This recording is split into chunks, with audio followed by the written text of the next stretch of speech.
போயமா அப்படி குடிச்சிட்டு வந்துடாம ஒரே அங்க அப்படி அதை மட்டும் குடிச்சிக்கலாம் சத்தம் வேணாம் அதை மட்டும் சார் ஓகே ஓ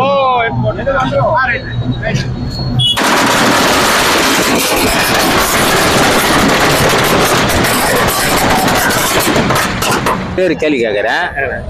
இப்போ எலெக்ஷன் வருது. இப்போ எம்ஜிஆரை வந்து யார் முழுமையா வந்து உரிமை எடுக்க முடியும்? அதுதான் நான் கேள்வி. ஆனா இந்த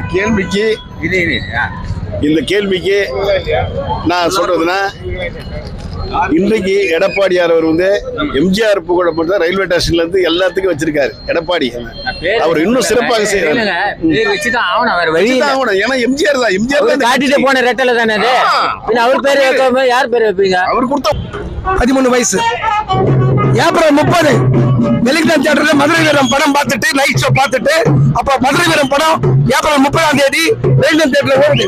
அந்த படத்தை பார்த்துட்டு அப்படியே வந்து மிட்லண்ட் தியேட்டர்ல நின்று படம் பார்த்துட்டு இருந்தார். அந்த மாதிரி முதல் நாள் படம் பார்த்தார். 2 அரங்கு நிறைந்தது. வடசென்னை கிருஷ்ணா அரங்கிலே 150 காட்சிகள் அரங்கு நிறைந்தது. அதிகபட்சமாக வடசென்னை கிருஷ்ணாவில் 133 நாட்கள் ஓடியது. மிட்லண்ட், மேகலா, நூர்ஜஹான் திரைகளில் 105 நாட்கள் ஓடியது. மதுரை சிந்தாமணியில் 25 வாரங்கள் ஓடி வெற்றி விழா கண்டது. மதுரை சிந்தாமணி அரங்கிலே 1950-60களில் வந்து பல படங்கள் வந்ததுங்க. மாசிஸ்டேன்னு ஒரு இட்டாலியன் கேரக்டர், மஷிஸ்டே அப்படின்னு சொல்லுவாங்க. அதாவது எப்படின்னா, ஒரு பராக்கிரமமும் ஒரு பயங்கர பலம் வாய்ந்த ஒரு கேரக்டர். அந்த கேரக்டர் பேஸ் பண்ணி தான் ஹெர்குலஸ், கோலியாத் அப்படின்ற சாம்சன் இந்த கேரக்டர்லாம் உருவாக்கினாங்க. தலைவர் பாருங்க, அந்த வேஷத்துல யாருமே நடிக்க முடியாதுங்க. அந்த வேஷத்தில் நடப்பதற்கு தேவையான உடல்வாகு இருக்க வேண்டும். இந்திய நடிகர்களில் அதற்கான உடல்வாகு யாருக்குமே கிடையாது.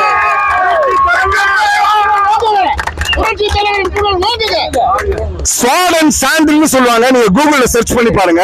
ஸ்வாட் அண்ட் சாண்டில் மூவிஸ், அந்த ஜான்ரே, அந்த வகையான படங்கள் வந்து 50களிலும் 60களிலும் வந்ததுங்க. அதெல்லாம் நீங்க வந்து அந்த படங்கள்ல தான் நீங்க பாத்தீங்கன்னா எல்லாமே வந்து பென்ஹர், 10 கமாண்ட்மெண்ட்ஸ் எல்லாமே பைபிள் ஸ்டோரியை வச்சு அந்த உடை அணிவார்கள். அதுக்கு வந்து பெப்ளம்னு பேர் அந்த உடைக்கு. அந்த உடையில வந்து ஒரு ஹீரோவாக நடிப்பவர் வந்து தன்னோட வனப்பை வந்து வெளிப்படுத்தணும். அந்த வனப்பை வந்து வெளிப்படுத்தக்கூடிய தகுதி யாருக்குமே கிடையாது. அதனாலதான் அந்த உடையை எம்ஜிஆர் தவிர யாருமே அணியல இந்த வரைக்கும். தரம்னு ஒரு படத்துல வந்து தர்மேந்திரா வந்து அணிந்திருப்பாரு கிட்டத்தட்ட பெப்ளம் அதே மாதிரி உடை. ஆனா அது கூட வந்து உடம்பில் முழு வனப்பையும் காட்டாமல் மறைச்சுதான் போட்டு வந்திருப்பாரு. எனக்கு அந்த உடை அவருக்கு பொருந்தவில்லை என்றுதான் சொல்ல வேண்டும். எல்லா உடையும் இப்ப தலைவர் படத்துக்கு வந்து எல்லாருமே ட்ரெஸ் பண்ணிட்டு வருவோம். எல்லாருமே சொல்லுவாங்க, நான் வந்து முதல்ல சரி ஊரு மாறி போவோம், ஆனா உங்களட்டம் பேரு கெட்டு போக மாட்டோம். எல்லாருக்கும் நல்லவரா இருப்போம். எங்க கொள்கையில என்னாலும் மாற மாட்டோம். நரி கொண்டு விட்டாலும் இருப்போம். நாங்க நரி போல வஞ்சனையை செய்ய மாட்டோம். ஆசிமணி ஊசி எல்லாம் விற்போம். நாங்க காதுக்காக மானத்தை எரிக்க மாட்டோம்.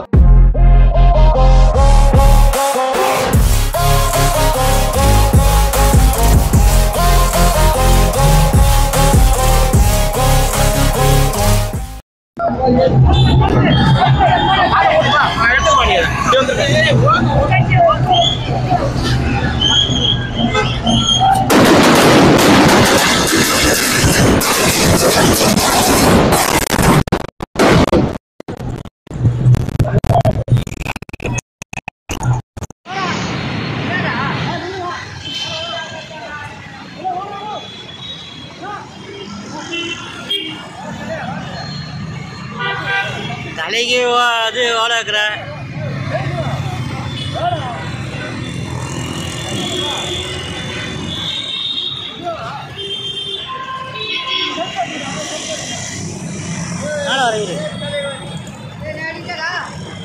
நடு வரையிற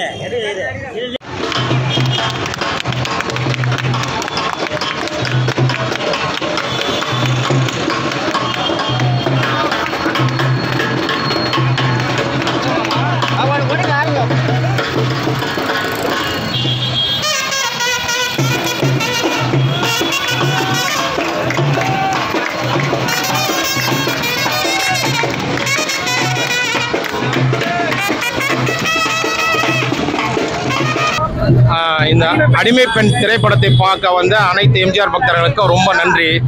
இந்த படத்தை வந்து மிக சிறப்பாக எடுத்தார். 1969ஆம் ஆண்டு எம்ஜிஆர் பிக்சர்ஸ் தயாரிப்பில் மிக பிரம்மாண்டமான தயாரிப்பில் உலக சாதனையில் 500 ஒட்டகங்களை வச்சு எடுக்கப்பட்ட படம். இது சாதாரண விஷயம் இல்லை.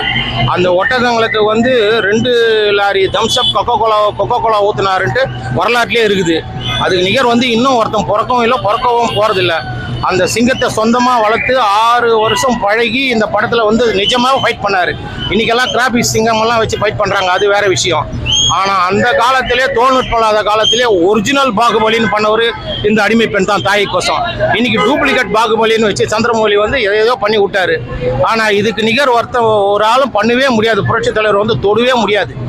அடிமை பெண்ணுக்கு நிகர் அடிமை பெண் தான் இந்த உலகத்தில். வேற யாராலையுமே டச் பண்ண முடியாது. இந்த படத்தை சுமார் 50 வாட்டி பார்த்துருப்பேன். நான் 50 வாட்டி பார்த்துருப்பேன்.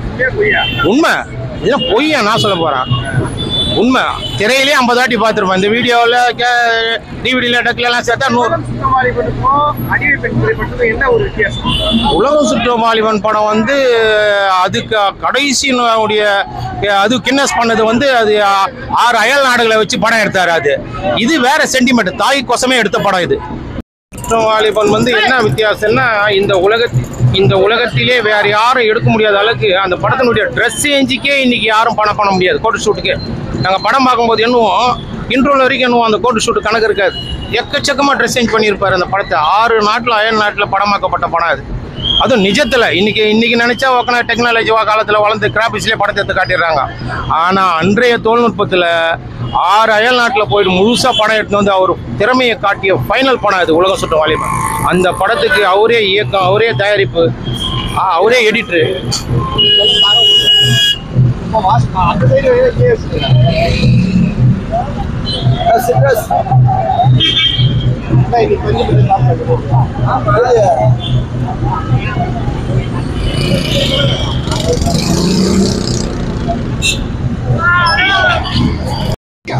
முடிச்சிடறேன்.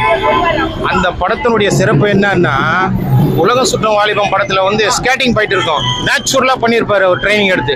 இன்னைக்கு வந்து அதை வந்து கணேசனாலே பண்ண முடியாது, சிவாஜி கணேசனால பண்ண முடியாது, இன்னைக்கு அஜித் விஜயால் கூட பண்ண முடியாது. ஆனால் உலகம் சுற்றும் வாலிபம் படத்தில் அந்த ஸ்கேட்டிங் ஃபைட்டு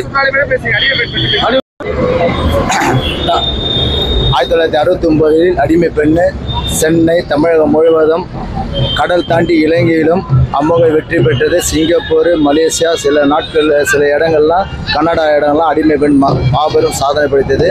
புரட்சித் தலைவர் 1958க்கு அடுத்த 2வது படிப்பு காவியம் அடிமை பெண். இந்த படம் வந்து சாதாரண சாதனை இல்லை.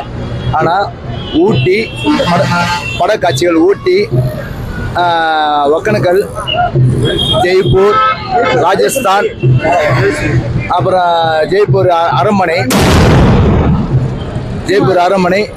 சென்னையில் முதலாக 400 காட்சிகள் ஹவுஸ்ஃபுல்லாக, சென்னையில் முதல் முறையாக 400 காட்சி மெட்ராஸில் ஹவுஸ்ஃபுல்லான முதல் தமிழ் படம். யாருக்குமே கொடுக்கல. பிளாக் அண்ட் ஒயிட்ல வந்து 400 காட்சி ஹவுஸ்ஃபுல் ஆனது வந்து இது காவலுக்காரன். சினிமா உலகத்துல யாருக்குமே அதே மாதிரி ஜெய்ப்பூர்ல வந்து ஆள் வீட்டு படங்கள்லாம் வந்து யாரும் அந்த யாரும் உள்ள இடத்துல வெளியே தான் எடுத்துக்கிறாங்க. கர்ணகர்ணா எல்லாம் சில படங்கள்லாம் வெளியே தான் எடுத்துக்கிறாங்க. அனுமதி யாரும் கூட பிஆர் பந்துல கூட வெளியே தான் அரண்மனை செட்டு போட்டு எடுத்தது. இந்த வெளியேந்து தான் எல்லாமே பண்ணுது. வீரபாண்டி கட்டபொம்மன் வந்து கண்ணன் வந்து வெளியே தான் அவுட்டர் ஷூட்டிங்கில் தான் வெளியே தான் எடுத்தது. முதலாக அரண்மனையில் ஒரு ராஜா எப்படி இருப்பாரோ புரட்சித் தலைவர் அவர் ராஜாவே நிஜமான ராஜா தான்.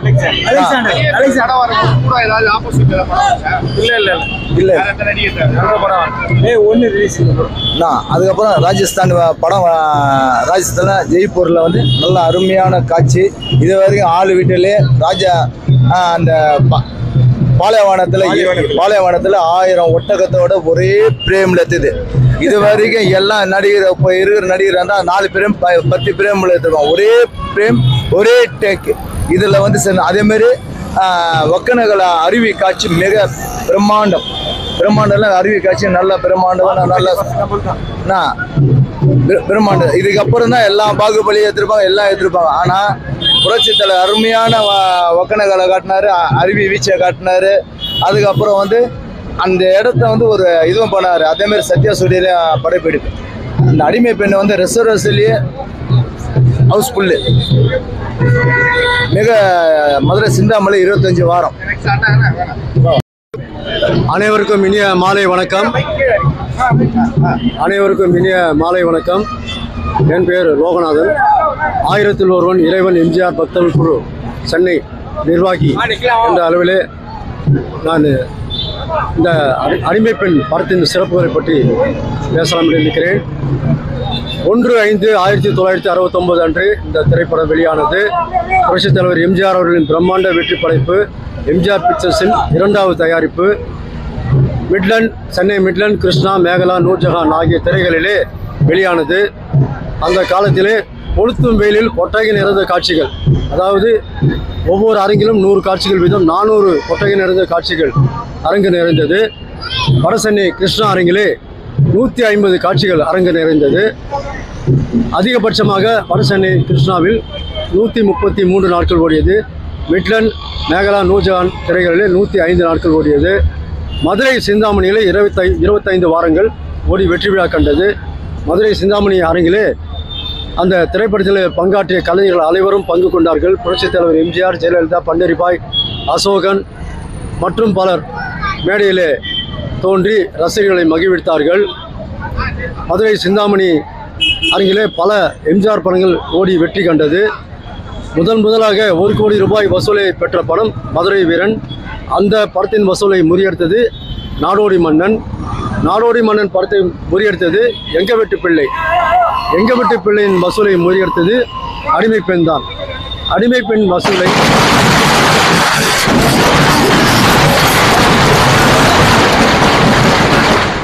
அடிமை பெண் வசூலை ரிக்ஷாக்காரன் முறியடித்தது. ரிக்ஷாக்காரன் படத்தின் வசூலை உலகம் சுற்று வாலிபன் முறியடித்தது.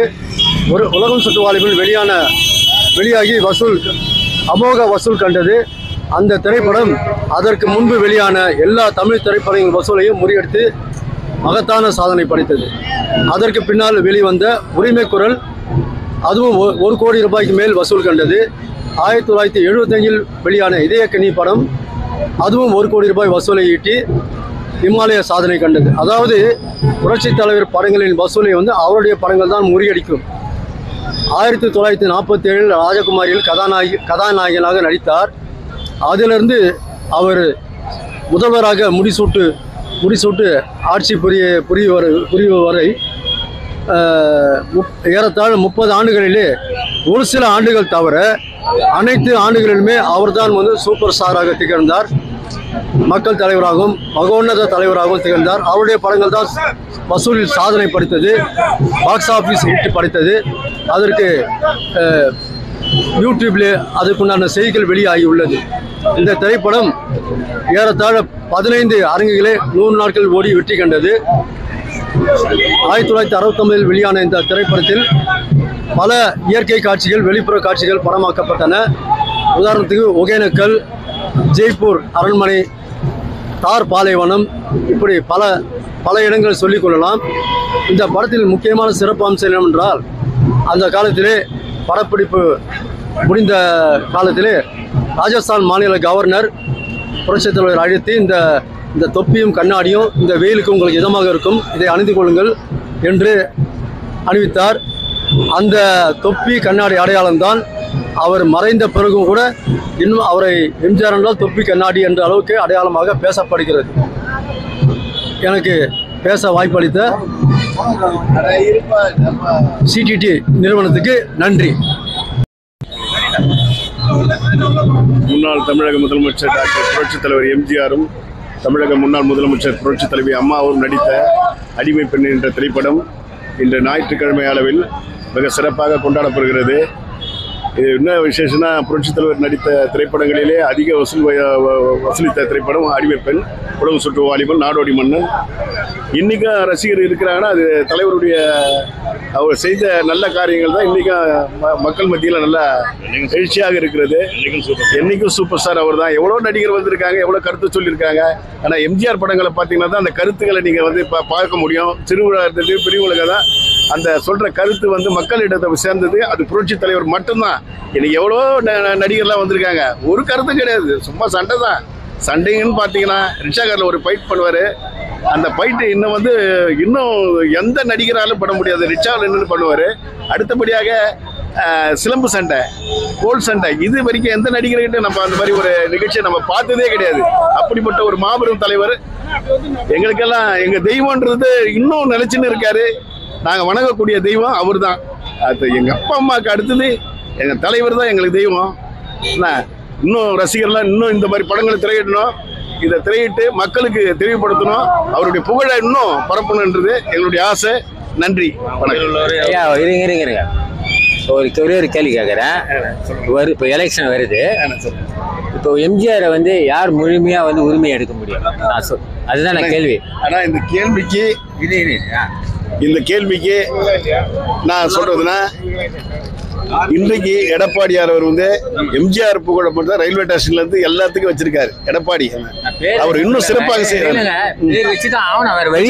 ஏன்னா எம்ஜிஆர் தான் காட்டிட்டு போன ரெட்டல தானே அது.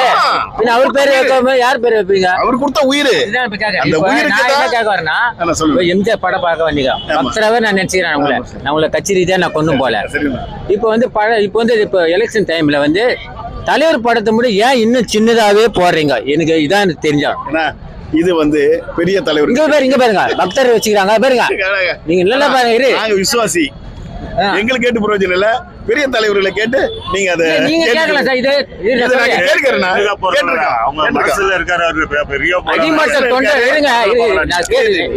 நான் சொன்ன அடிமட்ட தொண்டன் தான் இப்ப ஏடிஎம்கே. நான் சொல்றது புரியுதுங்களா? அடிமட்ட தொண்டன் எப்படின்னா 1977 ஆட்சி அமைச்சு எம்ஜிஆர் இன்னைக்கு வரை 35 வருஷம். இந்த 35 வருஷத்துல எவ்வளவு படம் வந்தாலும் இந்த உதயன் தேட்டர் இன்னி வரைக்கும் 3 படம். நான் சொல்றது இன்னைக்கு வரைக்கும் இந்த படம் 3 படம் ரிலீஸ் ஆன பக்தர்கள் பண்ணதுல ஒரு மினிஸ்டர் ஆகுது. நான் சொல்றது புரியுது. மினிஸ்டர் ஆகுது இது வரைக்கும் வரல தேட்டர்ல. அவங்கள விட்டு தள்ளுங்கண்ணா. நாங்க ரசிகர், எம்ஜிஆர் ரசிகர். யாரு எங்க ஒண்ணு படம் கைது பண்ணது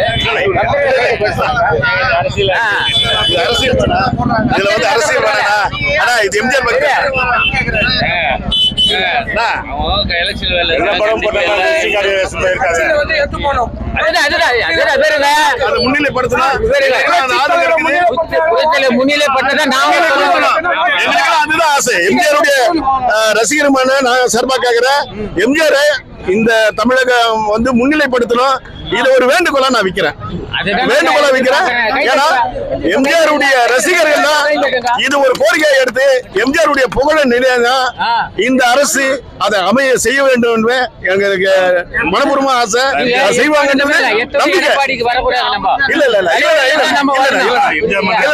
ஆனா இது வந்து செய்வாங்க. இத வந்து பாக்குறீங்களா? கண்டிப்பா பாக்குறேன். பார்த்துதான் இருக்கேன். என்ன இதுல உண்மையில நாங்க கேக்குறதெல்லாம் பக்கத்துல கேக்குறோம். இது அவர் கொடுத்தாரு. இந்த கரை அவர் போட்டு. இது வந்து தொண்டை. இது கரை அவர் போடுது. நம்புறீங்களா? நம்ப தேவையில்ல. ஒரு நிமிஷம் எடுத்துக்கலாம். அவ்வளவுதான்.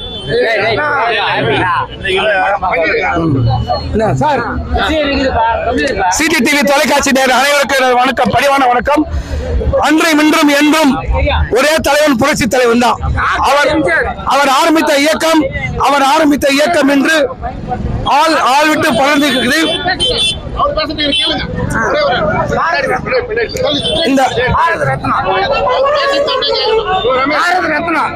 இந்த படம் வந்து நான் வந்து எப்பவுமே புரட்சி தலைவர் வந்து படம் சொல்ல மாட்டேன், திரைக்காவியம் சொல்லுவேன். அதனால இந்த திரைக்காவியம் வந்து மே 1ஆம் தேதி 1969 ஆண்டு வெளியானது. இந்த படத்தை பார்ப்பதற்கு அன்று எனக்கு வயது வந்து 13 வயசு. ஏப்ரல் 30 வெலிங்டன் தியேட்டர்ல மதுரை வீரம் படம் பார்த்துட்டு நைட் ஷோ பார்த்துட்டு, அப்ப மதுரை வீரம் படம் ஏப்ரல் 30ஆம் தேதி வெலிங்டன் தியேட்டர்ல ஓடுது. அந்த படத்தை பார்த்துட்டு அப்படியே வந்து மிட்லண்ட் தியேட்டர்ல நின்று படம் பார்த்துட்டு இருந்தேன். அந்த மாதிரி முதல் நாள் படம் பார்த்தேன். 2 நாள்ல 100 ஷோஸ் ஹவுஸ்ஃபுல். அது மட்டும் இல்லாமல் மிட்லண்ட், கிருஷ்ணா, மேகலா, நூர்ஜஹான் 4 தியேட்டர்ல 100 நாள் ஹவுஸ்ஃபுல். ரிசர்வேஷன்ல 2 நாள்ல ஹவுஸ்ஃபுல் 100 காட்சி. அது மாதிரி அடிமை பெண் வந்து ஒரு வெள்ளி விழா படம் மதுரை சிந்தாமணியில 175 நாள் ஓடி வெள்ளி விழா படத்தை வந்து இது வெள்ளி விழா கண்டது. இந்த திரைப்படத்தை காண வந்த ரசிக பெருமக்கள் அனைவருக்கும் எனது மனமார்ந்த நன்றியை தெரிவித்துக் கொள்கிறேன். அன்றும் இன்றும் இனி என்றும் ஒரே நிரந்தர வசூல் சக்கரவர்த்தி புரட்சி தலைவர் மட்டுமே.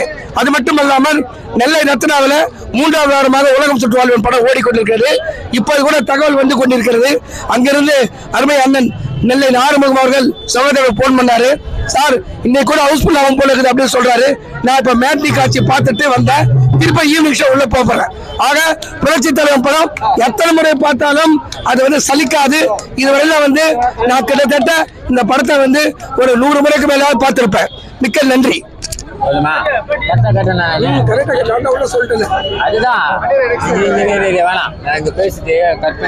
ஏழை ஜனங்களுக்காக வாழ்ந்த உத்தம தலைவர் புரட்சி தலைவர். தன் வாழ்நாள் முழுவதும் ஏழை மக்களுக்காக வாழ்ந்த ஒரே ஒரு ஒப்பற்ற தலைவர் புரட்சி தலைவர் எம்ஜிஆர் அவர்கள் தான். இந்த உலகம் இருக்கிற வரையிலும், இந்த மண்ணிலே மனிதன் வாழ்கின்ற வரையிலும் புரட்சி தலைவர் எம்ஜிஆர் அவர்களை மறக்கவே மாட்டார்கள். இது சாத்தியம். இந்த புரட்சி தலைவர் எம்ஜிஆர் அவர்கள் தன் வாழ்நாள் முழுவதும் மக்களுக்காக வாழ்ந்த சக்கரவர்த்தியாக திகழ்ந்தவர். மக்களுக்காக கொடுத்தவர். மக்களின் பேராதரவை பெற்றவர் புரட்சி தலைவர் எம்ஜிஆர் அவர்கள். இந்த உலகத்திலே மனித சமுதாயம் இருக்கின்ற வரையிலும் புரட்சி தலைவர் எம்ஜிஆர் அவர்களை மறக்க மாட்டார்கள். புரட்சி தலைவருடைய புகழ் என்றும் ஓங்கி நிற்க. ஓங்குக ஓங்குக ஓங்குக.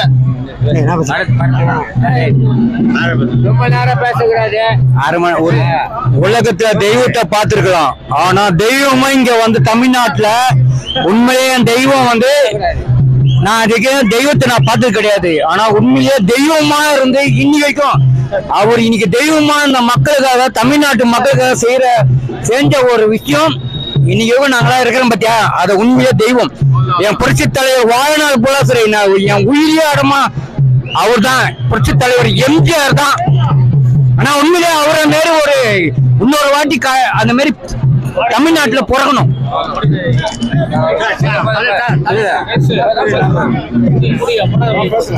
ஹலோ, தலைவர்னா யாருன்னா தலைவர்னா எம்ஜிஆர் தான். என் உயிர்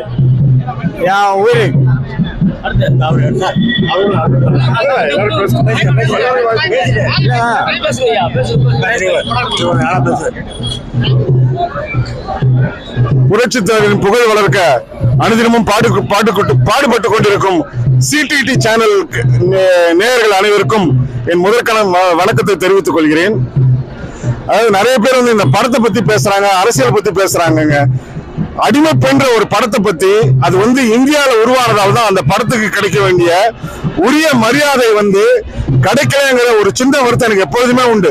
அது மக்களின் பேராதரவு இருந்தும் இந்த படத்தை பத்தி மக்கள் தெரிஞ்சுக்கணும். இந்த சிடிடி நேயர்களுக்கு இந்த படத்தை பத்தி சில சிறப்பான அம்சங்களை நான் தெரிவிக்க போகிறேன்.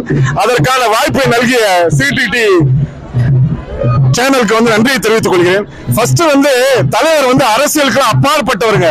ஒரு மனித நேயத்துக்கு சின்னம்னா புரட்சி தலைவர் எம்ஜிஆர் மட்டும்தாங்க.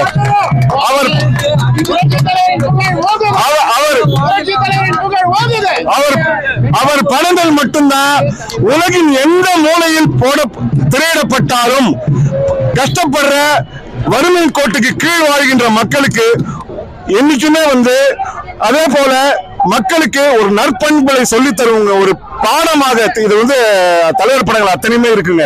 உலகத்தின் எந்த மூலையிலும் தலைவர் படத்தை திரையிடலாம். அந்தந்த அதாவது மனித குலம் எங்கெல்லாம் வாழ்கின்றதோ அங்கெல்லாம் தலைவரோட படங்கள் திரையிட்டிருக்கிறார். மக்கள் அந்த படத்தை வரவேற்பார்கள் என்பதை தெரிவித்துக் கொள்கிறேன். அடிமை பெண்ணை பத்தி என்ன சொல்ல வந்தேன்னா, நானு அதாவது 1950-60களில் பல படங்கள் வந்ததுங்க. மாசிஸ்டேன்னு ஒரு இட்டாலியன் கேரக்டர், மசிஸ்டே அப்படின்னு சொல்லுவாங்க. அதாவது எப்படின்னா ஒரு பராக்கிரமமும் ஒரு பயங்கர பலம் வாய்ந்த ஒரு கேரக்டர். அந்த கேரக்டரை பேஸ் பண்ணி தான் ஹெர்குலஸ், கோலியாத் அப்படின்ற சாம்சன் இந்த கேரக்டர்லாம் உருவாக்கினாங்க. தலைவர் பாருங்க, அந்த வேஷத்துல யாருமே நடிக்க முடியாதுங்க. அந்த வேஷத்தில் நடப்பதற்கு தேவையான உடல்வாகு இருக்க வேண்டும். இந்திய நடிகர்களில் அதற்கான உடல்வாகு யாருக்குமே கிடையாது.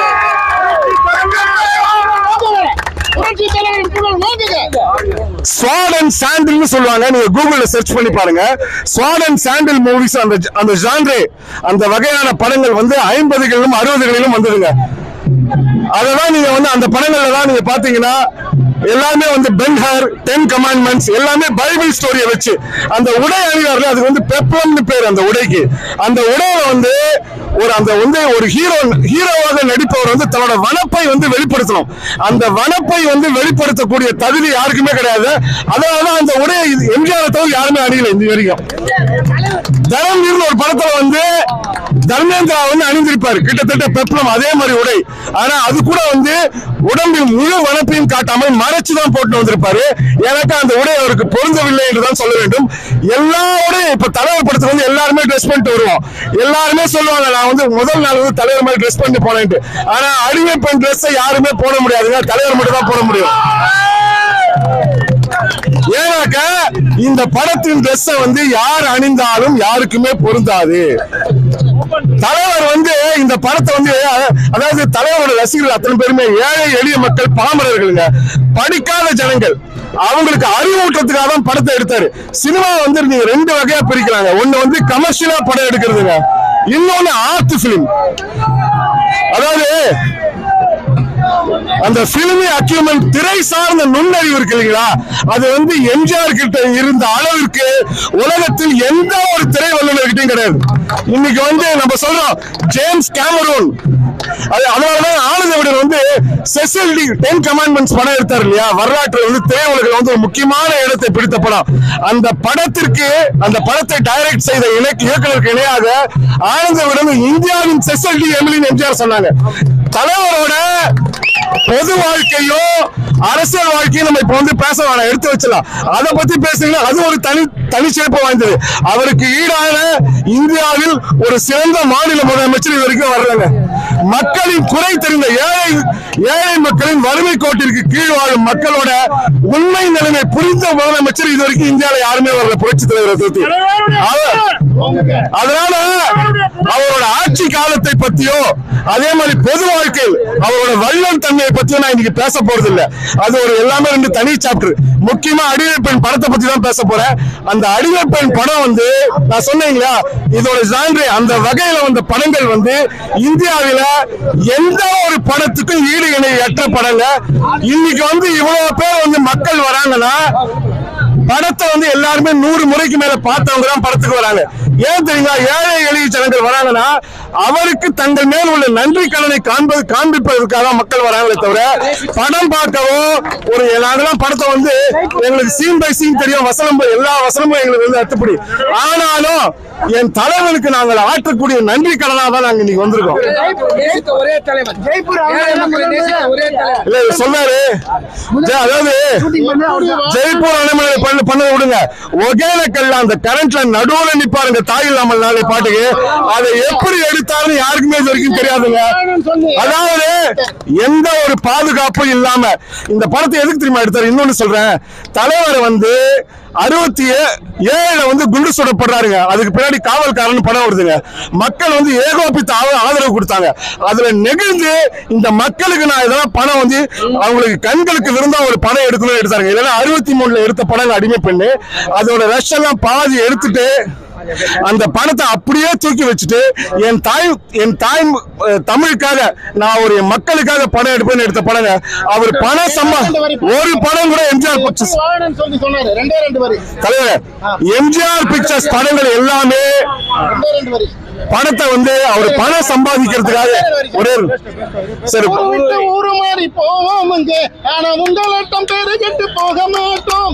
எல்லாருக்கும் நல்லவரா இருப்போம், எங்க கொள்கையில என்னாலும் மாற மாட்டோம். நரி கொண்டு விட்டாலும் விற்போம், நாங்க நரி போல வஞ்சனையை செய்ய மாட்டோம். ஆதிமணி ஊசி எல்லாம் விற்போம், நாங்க காதுக்காக மானத்தை எதிர்க்க மாட்டோம். நாங்க புதுசா கட்டிக்கிட்டு ஜோடிதானுங்க, நல்ல பாட்டு படிக்கும் வானம் பாடிதானுங்க. புதுசா கட்டிக்கிட்டு நல்ல பாட்டு படிக்கும். அதாவது இந்த படத்தை வந்து இந்த படத்தை முடிவு இன்னும் நிறைய நாள் நிறைய முறைகள் திரையிடப்படும். எல்லா முறையும் CTT சேனல் வருவாங்க. இந்த படத்தின் பல விஷயங்களை நான் உங்ககிட்ட பகிர்ந்துக்க வரேன். முக்கியமா இந்த படத்தை பத்தி சொல்லணும்னா இந்த கால தலைமுறையில வந்து இந்த படத்தை தெரிஞ்சுக்கணுங்க. அதாவது தலைவர் வந்து எவ்வளவு கஷ்டப்பட்டு அவர் வந்து தற்புகழ்ச்சியவர் கிடையாதுங்க. தான் செஞ்சதை வந்து சொல்லிக்கவே மாட்டாரு. அவரை மாதிரி திரைப்படம் எடுத்தது யாருமே கிடையாது. மக்களுக்காக படங்கள் எடுத்தாரு. பணம் சம்பாதிக்கின்ற எண்ணமே அவர் கிடையாது. தன் படங்கள் மூலமா மக்களிடம் நல்ல கருத்தை கொண்டு போனோம். வருங்கால சமுதாயம் வந்து ஆரோக்கியமாகவும் நற்பண்புகளுடன் வாழ்ந்ததுக்காக படம் எடுத்த ஒரே தலைவர் புரட்சி தலைவர் உலகத்திலே அவர் மட்டும்தான். அவருக்கு இணையான ஒரு நடிகர், ஒரு தலைவர், ஒரு மனிதர் யாருமே கிடையாது. இன்னொன்னு அடிமை பெண் படத்தை பார்த்துதாங்க எல்லாருக்குமே எல்லாருக்குமே தெரியும் பாகுபலின்ற படத்தை எடுத்தாருங்க. பாகுபலி படத்தோட இதோட பாதிப்பு தான் அவருக்கு இருந்தே தவிர இதுக்கு இணையான படம் எடுக்க முடியல. எனக்கு கொஞ்சம் நினைச்சு பாருங்களேன், ஒரு 55 வருடங்களுக்கு முன்னாடி இத்தனை வந்து கண்களுக்கு விழுந்த விஷுவல் ட்ரீட்ன்றது ஒரு பெஞ்ச் மார்க்கே தலைவரோட அடிமை பெண் தான். இந்த மாதிரி படத்தை சிங்கத்தோட சண்டைங்க, நான் சொன்னேன் இல்லைங்களா, அந்த ஸ்வார்ட் அண்ட் சாண்டில் பெப்ளம் அப்படி அந்த இதுல வந்து இட்டாலியன் கேரக்டர்ஸ் அப்படின்னா மிகப்பெரிய பராக்கிரமசாலிகள். அவர்கள் வந்து கொடுங்கோலான ஆட்சியை எதிர்த்து ஒரு தனி மனிதன் போராடுவதை வந்து பேஸா வச்சுதான் படங்கள் வந்தன. அந்த படத்தை வந்து நம்ம தமிழ் மக்களுக்கு காண வேண்டும் என்று கொடுத்த புரட்சி தலைவருக்கு வாழ்த்துக்களையும் என் வணக்கங்களையும் தெரிவித்துக் கொண்டு சிடிடி நேயர்களுக்கு நன்றிகளையும் வணக்கத்தையும் தெரிவித்துக் கொண்டு நன்றி, வணக்கம். உலகத்திலே எல்லாம் குரங்கு வளர்ப்பாங்க, உலகத்திலே குரங்கு வளர்ப்பானுங்க, நாயை வளர்ப்பானுங்க, மாடை வளர்ப்பாங்க, ஆடை வளர்ப்பானுங்க, பூனை வளர்ப்பாங்க. உலகத்தை சிங்கத்தை வளர்த்த ஒரே சீமான் மக்கள் தலைவர் புரட்சி தலைவர் மட்டும்தான். ஒரு சிவாஜி ரசிகர் 1910 3 பேர் வந்தான்னு சொன்னாங்க. 3 பேர், அது உண்மைதான். ஏன்னா வெளியே நான் 3 பேர் டிக்கெட் கிடைக்காம அதை பார்த்து சொல்லிருக்காங்க. அவங்க உள்ள போக முடியாது, அது ஹவுஸ்ஃபுல்லு. ஒரு தலைவர் பார்த்து 3 பேர் தான். ஒரு சாப்பாட்டுல பூசின மாதிரி கதை. தலைவர் 3 பேர் இருங்களா, நான் சொல்ல 3 பேர் வெளியே டிக்கெட் கிடைக்காம அதை பார்த்து சொல்லியிருக்காங்க. உலகத்திலேயே தலைவருக்கு மட்டும்தான் அதிக வசூல், அதிக நடிகை, அதிக ஆளு, அதிக ரசிகர்கள். உலகத்திலே ஒரே நடிகர், வேற யாருமே கிடையாது. நான் அச்சு சொல்லுவேன். ஓகே.